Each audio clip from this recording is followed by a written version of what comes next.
사도행전 15장 30절에서 41절까지 말씀입니다. 하나님의 말씀을 받기 위한 우리의 고백을 드리겠습니다. 우리의 형편과 마음을 가장 잘 아시는 하나님, 이 시간 주의 말씀을 받겠습니다. 말씀하여 주옵소서. 주께서 두 손으로 나를 빚어 만드셨으니 주님의 말씀을 이해하도록 내게 지혜를 불어 넣으소서. 아멘. 사도행전 15장 30절에서 41절까지의 말씀, 사도행전 강의 112번째 시간입니다. 교독합니다. 하나님의 말씀입니다. 그들이 작별하고 안디옥에 내려가 무리를 모은 후에 편지를 전하니 읽고 그 위로한 말을 기뻐하더라. 유다와 실라도 선지자라 여러 말로 형제를 권면하여 굳게 하고 얼마 있다가 평안히 가라는 전송을 형제들에게 받고 자기를 보내던 사람들에게로 돌아가되 35절입니다. 바울과 바나바는 안디옥에서 유하며 수다한 다른 사람들과 함께 주의 말씀을 가르치며 전파하니라.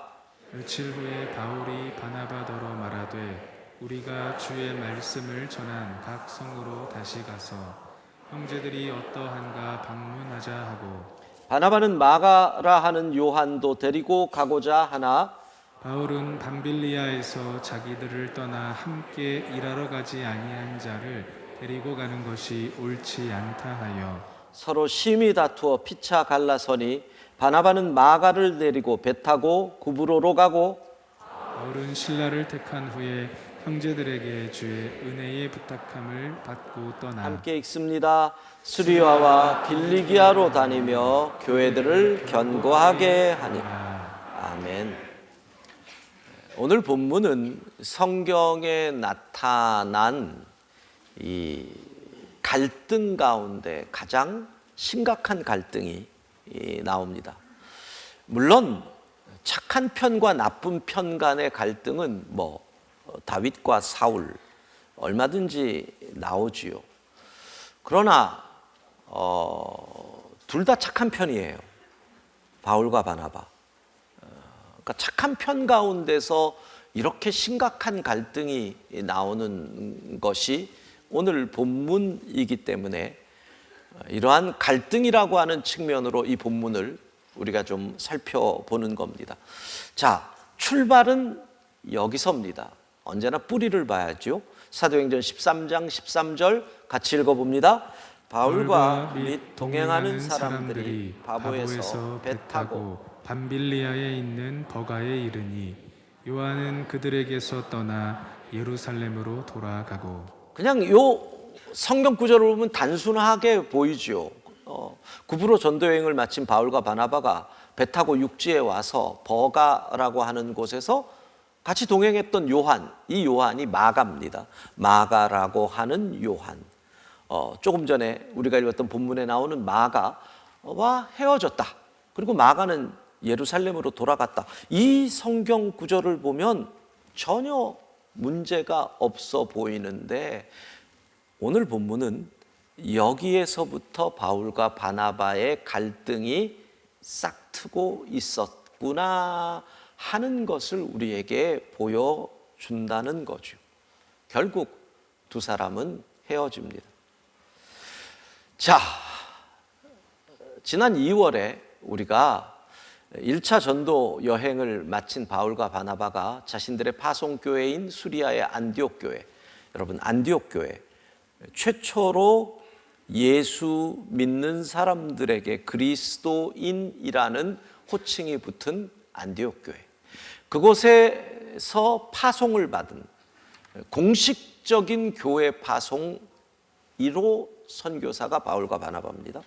파송을 받은 바울과 바나바가 전도의 여행 거의 2년 이상의 기간을 도보로 또 배 타고 다니면서 전도 여행을 하고 자신의 고향 교회로 돌아왔습니다.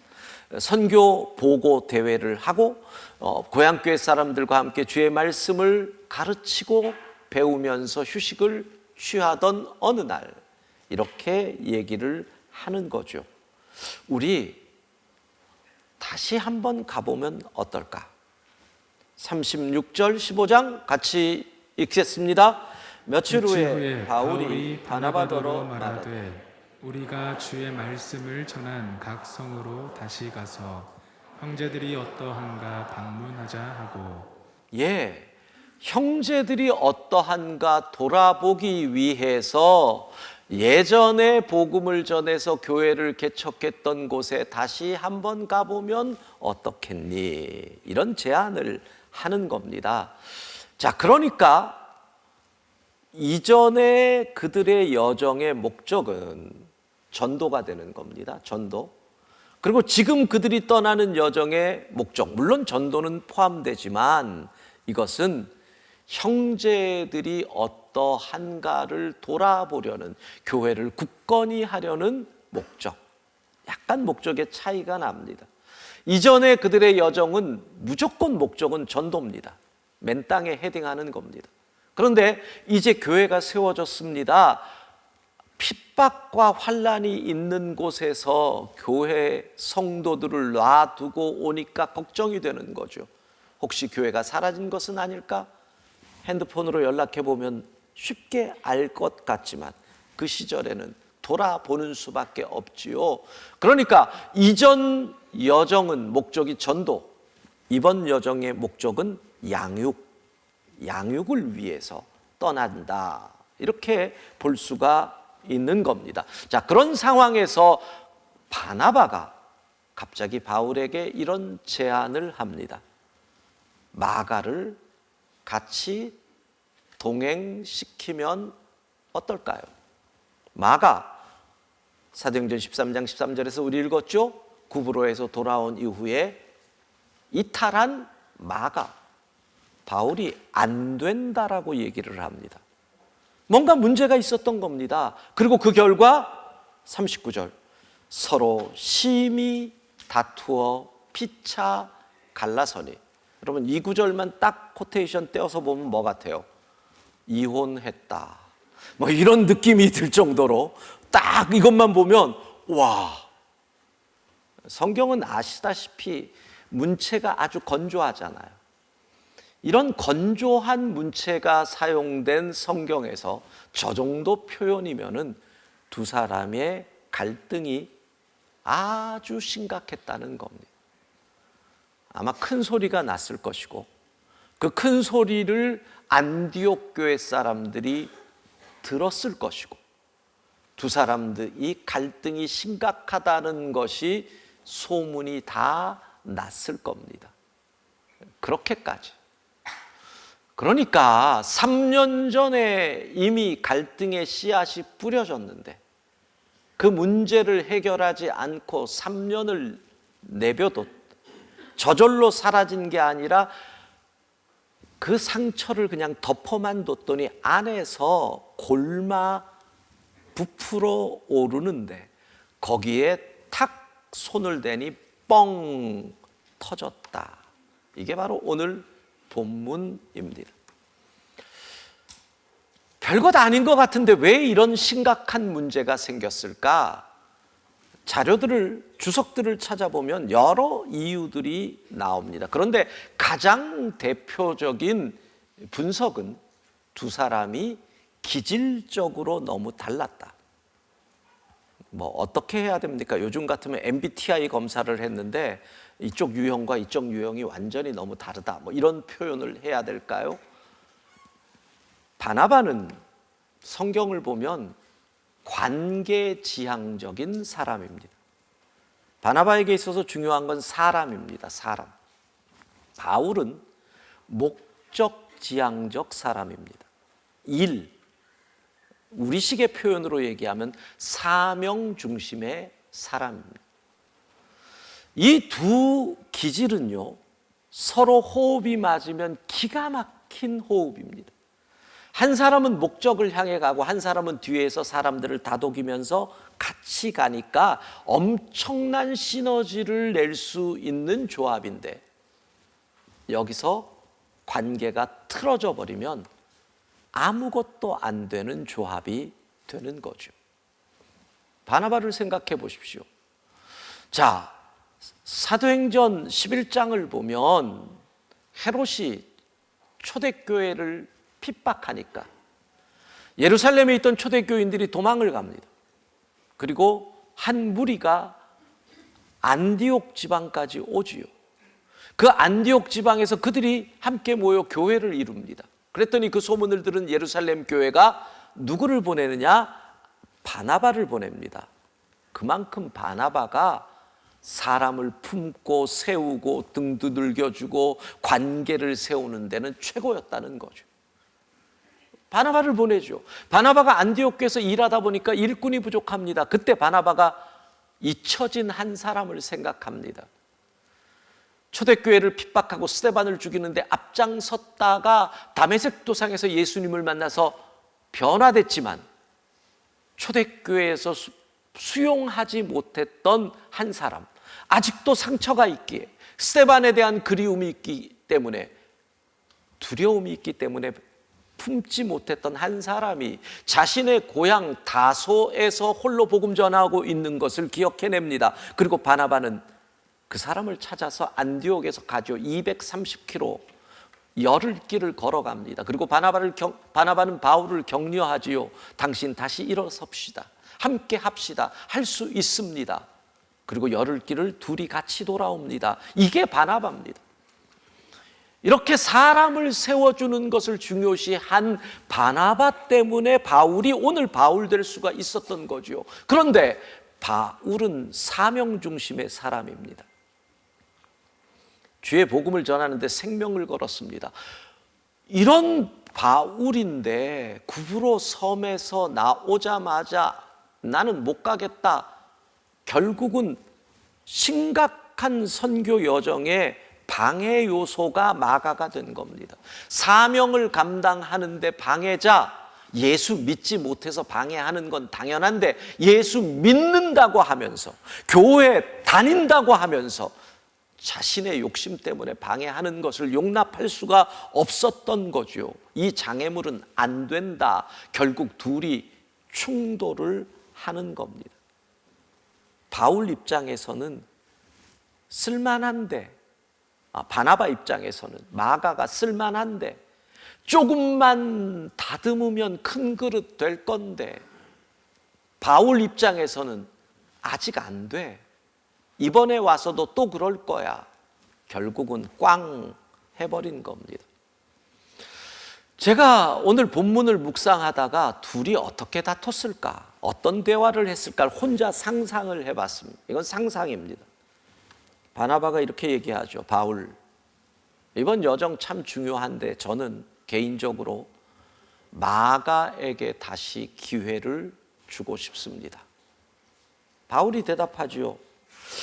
바나바, 제 생각에 마가는 아직 준비가 안 된 것 같습니다. 점잖게 대화를 시작했을 겁니다. 바나바, 준비가 완전한 사람이 어디 있습니까? 이렇게 다듬어 가면서 일을 하는 거지요. 아니, 돌에 맞아 죽을 수 있는 이런 위험한 일에 준비 안 된 사람을 데리고 가면 우리가 같이 망할 수 있습니다.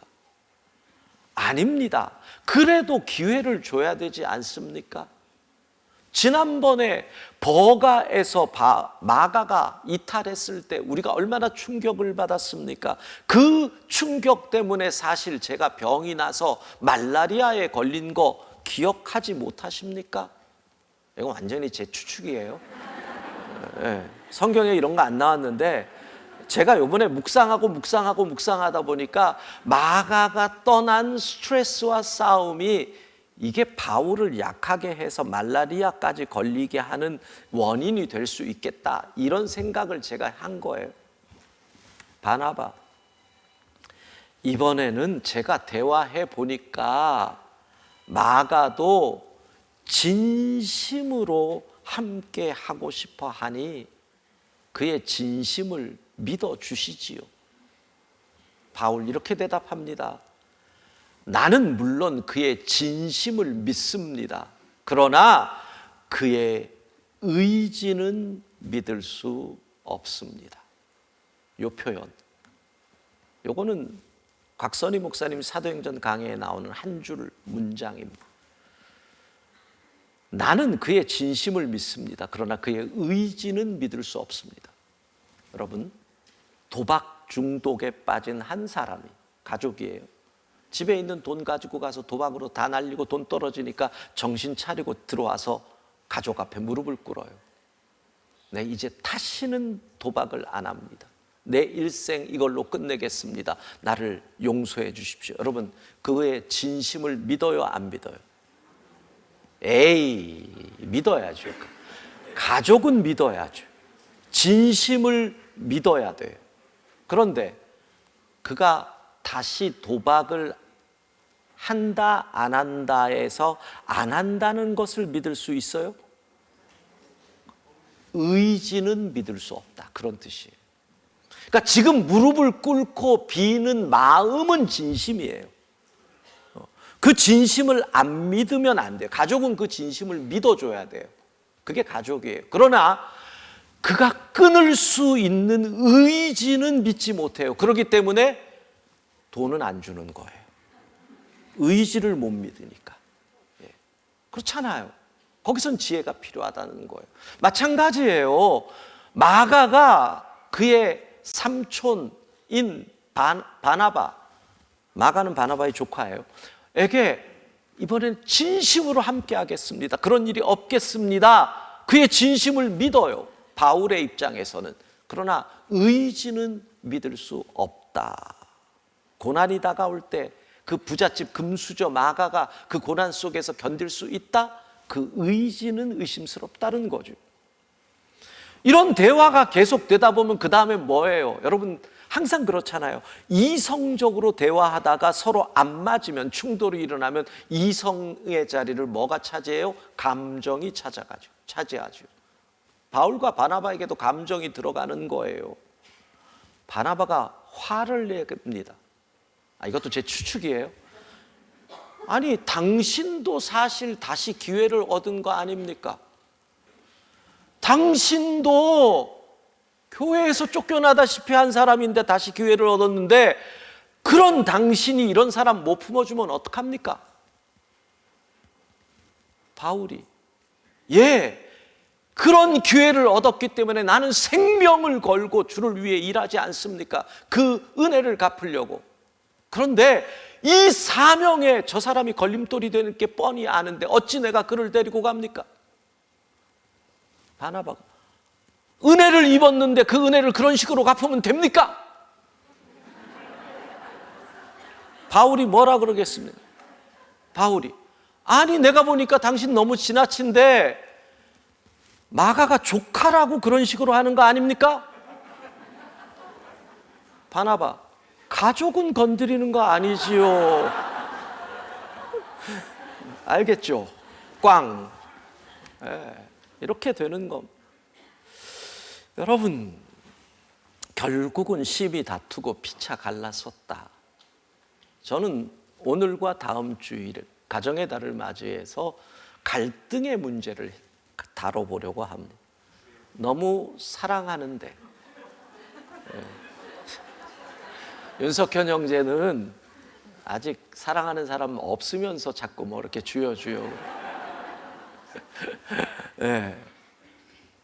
너무 사랑하는 가족인데, 우리 가족들 간에 넘치는 이 사랑이 아니라 갈등, 이 갈등을 어떻게 우리가 다루어야 할 건지를 바울과 바나바를 통해서 함께 생각해 보려고 합니다.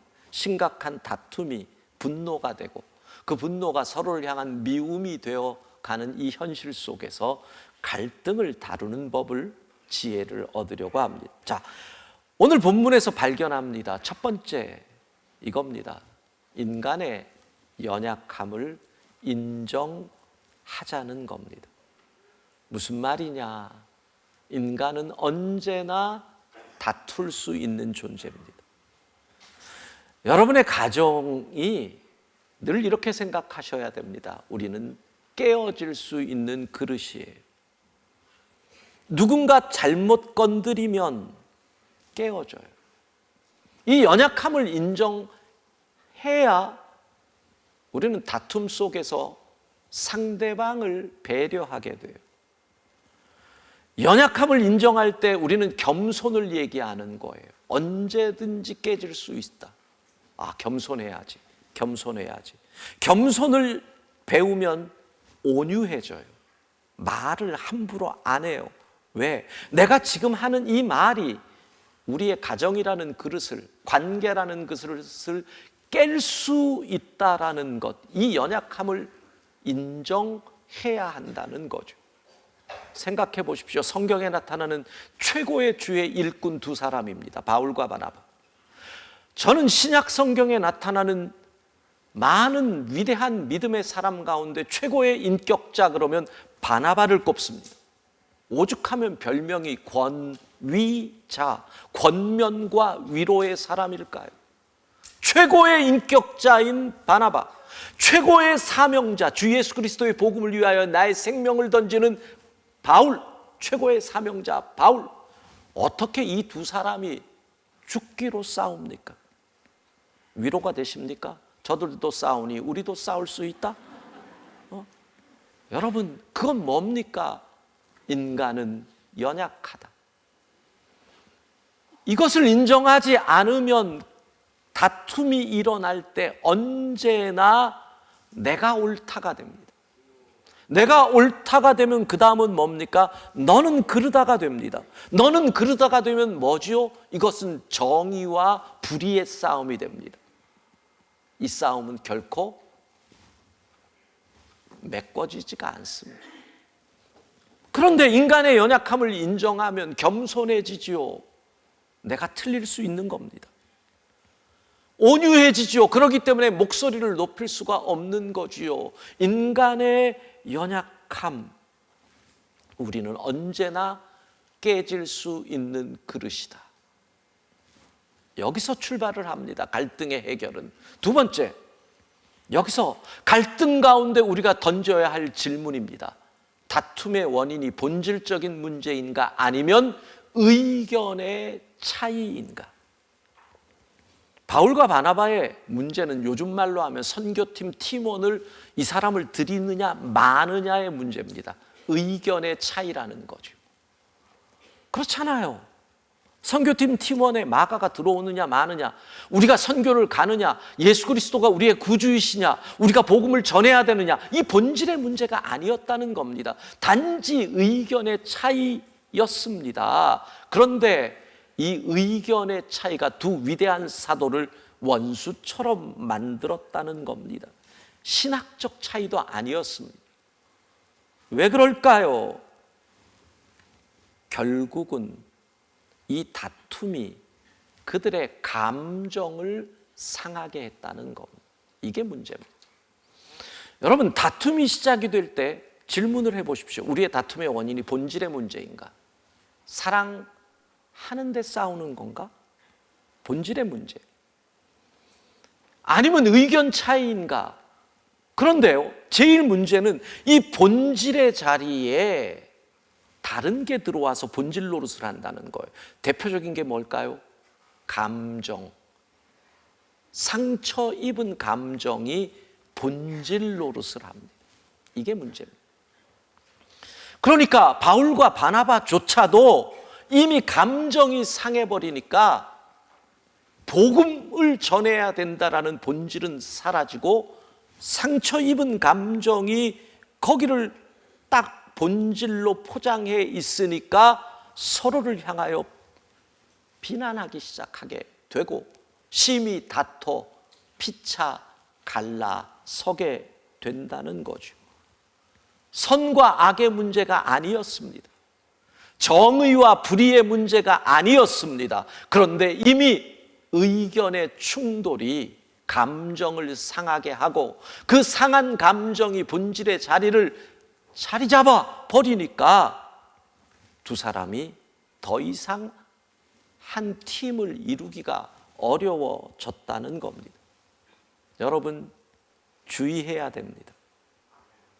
본질, 감정이냐? 그런데 21세기 이 시대에 본질의 자리를 가장 잘 차지하는 지엽적인 것이 있습니다.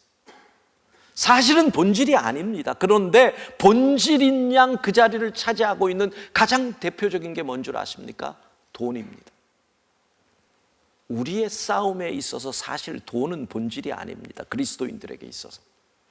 그런데 돈이 본질로 포장을 하고 자리를 딱 잡고 있으면 우리는 이 싸움으로 끝까지 가는 거.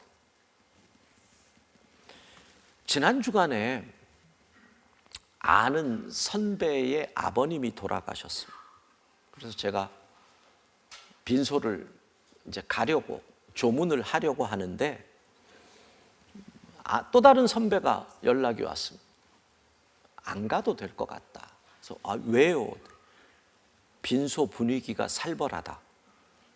가도 조문을 뭐 제대로 할까? 이러는. 왜 그럴까 이야기를 들어보니까 여러분, 그러니까 선배들이니까 그 집이 3남매인데 다 60이 넘은 거예요. 부유해요. 어려서부터 믿음 생활해서 교회에서 장로요 권사예요. 근데 왜 그렇게 살벌해졌을까? 이유가 딴 게 아니더라고요. 엄마 아버지가 아파트를 아들 명의로 이전을 해버렸대요. 딱 그 이유 하나예요. 딸들은 오빠는 멀리 있었고 부모님 잘 돌보지도 않았고 그리고 자기들이 거의 부모님을 돌봤는데 어떻게 아버지는 우리와 상의도 없이 그 명의를 이미 오래전에 바꿔놓고 그럴 수가 있느냐. 이게 완전히 분노가 생겨가지고 빈소에서 서로를 쳐다보지도 않고 이쪽 손님이 오면 저 사람들은 안 나가고 저쪽 손님이 오면 이 사람은 안 나가고 문자가 왔어요. 빈소에다 조의금을 주지 말고 이 계좌로 보내달라. 무슨 뜻인지 아시겠죠? 조의금 갖고 나중에 싸움이 날 것 같으니까 미리. 여러분, 왜 이렇게 됐을까요? 돈이 본질이 돼버려. 부모가 조금만 지혜로웠으면 장남이고 아들이 중요해요. 형제 셋이 화목한 게 중요해요. 근데 뭘 그렇게 장남에게 준다고 몰래 명의 이전해놓고, 그러니 자식들은 또 섭섭하고 결국은 그래서 원수가 돼버린. 부모가 조금만 지혜로우면 이 길을 막을 수 있는 건데 그저 생각을 안 바꾸는 거. 그리고 결국은 돌아가시면서 남긴 유산이 형제를 원수로 만들었어. 돈이에요, 돈. 돈이 본질의 자리를 차지하는 거예요. 언제나 갈등이 다가오면 질문하셔야 돼요. 우리의 다툼의 원인이 본질의 문제이냐, 의견의 차이이냐. 그런데 더 중요한 것은 감정이 상했고 정말 모든 것이 무너졌을지라도 끝까지 망가지지 않을 지혜가 필요해요. 그것은 뭐예요? 끝까지 목적을 잊지 말아야 한다는 거예요. 끝까지 사명을 잊지 말아야 한다는 거예요. 자, 바울과 바나바 감정이 상했어요. 갈라서요. 그런데 거기서 멈추는 게 아니에요. 에이, 간도 더러워서 안 해. 아니에요. 다시 그들은 각각 복음을 전하기 위해. 왜? 사명. 감정이 상해도 사명을 해칠 수가 없는 거예요. 하나님이 주신 목적을 해칠 수가 없는 거예요. 어쨌든 그 길을 가는 거죠. 사도행전 15장 40절 같이 읽도록 합니다. 바울은 신라를 택한 후에 형제들에게 주의 은혜에 부탁함을 받고 떠나. 예. 자, 이 말씀이 뭐냐면 바울은 신라를, 바나바는 마가를 택해서 여정을 떠나는데 교회에서 어떻게 하느냐? 하나님, 바울과 실라를, 그 여정을 주님의 은혜에 부탁합니다. 교회에서 그들의 여정을 축복하고 주의 은혜에 맡겼다라는 얘기예요. 그 말은 뭐예요? 교회가 그들의 전도의 또 다른 여정을 인정했다는 거예요. 그러면 교회가 그들이 싸운 걸 몰랐을까요? 알았어요. 그들이 갈라선 이유를 몰랐을까요? 알았어요. 싸우고 갈라섰고 갈등이 있었는데 교회는 그들의 여정을 축복해줘요. 이유는 그들의 싸움이 사적인 이유의 싸움이 아니었다는 것을 알았다는 거죠. 그들의 싸움이 복음을 잘 전하기 위한 그들의 마음이었다는 걸 알고 내 편을 위한 편견을 가지고 싸운 것이 아니다라는 것을 교회가 알았다는 거지요. 복음을 잘 전하기 위한 서로의 다름으로 교회가 인정을 한 거예요. 그리고 바나바와 바울도 마찬가지예요. 그들은 헤어지지만 주의 복음 사명을 위해 일하다 보면 언젠가는 다시 만날 걸 알기 때문에 끝까지 가지는 않았어요. 여러분, 그게 중요해요. 우리는 감정이 치우치면 끝까지 가요. 영원히 안 볼 것처럼 저주를 퍼부어요. 원수처럼 끝내요. 그게 아니라는 거예요. 바울과 바나바는 그렇게 감정이 상했지만 우리에게 주신 복음 전하는 사명을 알기에 다른 길로 가지만 언젠가 주께서 우리를 다시 부르신다. 언젠가 주의 뜻이 있으면 우리는 다시 순종해야 한다는 걸 알기 때문에 미래를 버리지 않았다는 거예요. 미래를 버리지 않는 지혜로운 선택. 그게 뭐예요? 끝까지 사명을 잊지 않는 거죠. 그러니까 여러분, 심히 다투고 갈라서는 일들이 우리에게 없어야 하지요. 그러나 있을지라도 기억해야 될 것. 하용조 목사님의 사도행전 강해에 이런 표현이 나옵니다. 만남도 하나님께 영광되도록, 헤어짐도 하나님께 영광되도록. 하나님께 영광. 인간이 참 연약합니다. 감정 때문에 모든 것을 포기할 정도로. 감정 때문에 행복을 포기합니다. 인간이 참 모순된 존재입니다. 왜 모순인죠? 싸우지 않아야 행복한 건데 행복하려고 싸웁니다. 참 모순 아닙니까? 안 싸우면 행복한데 행복하자고 싸웁니다. 행복이 뭔데? 사랑하는 여러분, 우리는 그리스도인입니다. 언제나 하나님의 영광을 기억하고 판단하고 그리고 이 길을 걸어갈 수 있기를 바랍니다.